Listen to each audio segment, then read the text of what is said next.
Hi, this is Josh Kulp. This is the video for Daf Shevui, Masechet Avodah Zarah. We are on Daf Daled. I am broadcasting out to you from Machane Ramah in New England. I am here for the summer, and it is a pleasure to be making this video and to be teaching Torah from my Beit Midrash here at Machane Ramah, New England. I wanted to go over the story that appears on Daf Daled about Rabbi Abahu and Rav Safra and the meaning. So let's just remind ourselves of the story. Rabbi Abahu tells the meaning, what a great guy, what an amazing person, an amazing gadol Rav Safra is, and they honor him. And then they find him, and they read him this verse where God says, I know only you from all the families of the earth, therefore I will visit upon you all of your iniquities, which is a difficult verse theologically. Somebody who is angry at the world, does he take it out on the people he loves? In other words, if God knows and has a special relationship with Israel, why is God punishing Israel so much? It's very interesting that the minim, and we'll talk about this in a second, who are these minim, attack Rav Safka dafka with this verse, specifically with this verse, as if to say, look, you Jews say what a great relationship you have with God, how much God loves you, and yet of all the people in the world, you're the ones who seem to be, the kicking blocks. You're the ones that everybody is always defeating in war, and you're always losing your land, you're being exiled, you're being punished, your temples are being destroyed. And this is a theme throughout Jewish history. Many people have thought that God doesn't love Israel, and yet Israel Jews go around saying, God loves us. How can you reconcile those two facts? And that is a very deep theological problem. If we try to identify who these minim were, they may be, and we'll see from the continuation of the story, some form of early Christians who often claimed that God had abandoned Israel, and the sign of that was the destruction of the temple.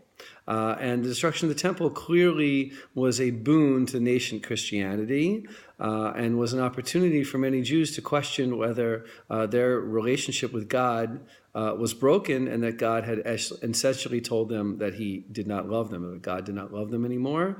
And many Jews probably abandoned Judaism either by becoming Christian or by just leaving it altogether at that point. The story goes on, and they go back to Rabbi Abahu and they say, look, Rabbi Abahu says to them, why did you trouble him so much? Which they were throwing something around his neck and they were troubling him. Didn't you say he was such a great guy? And he can't even, they say to him, look, you said he's a great guy. He can't even interpret for us a simple pasuk. He doesn't know how to answer verses, what they mean. And the Gemara before this gave all sorts of decent interpretations trying to deal with that problem of why God is so rough on the Jewish people.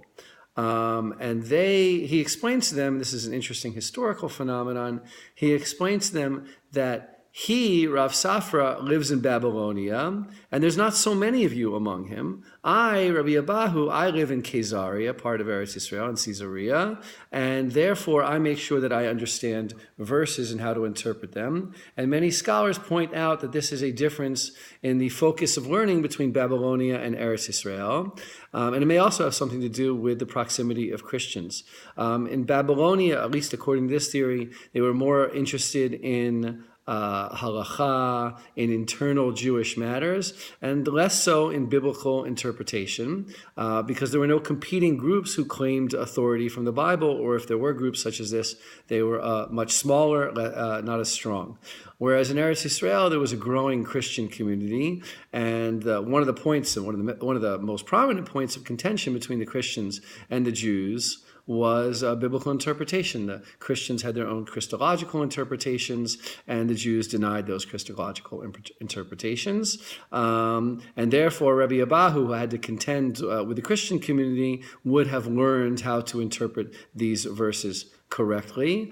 He then goes on to give his own interpretation, which is in line with the interpretations we saw throughout, that God exacts revenge from the Israelites a little, and that basically the pagans, or maybe the Christians or non-Israelites, will get their comeuppance if that's the right word, in the Olam Haba, which is a consistent way of dealing with this. Again, I want to point out a very difficult theological problem. How is it that if God loves the Jews so much, it is so difficult for the Jews in this world? So it's a very interesting historical story. So I just wanted to highlight some of those historical elements. Good luck with the continuation of this Agadah.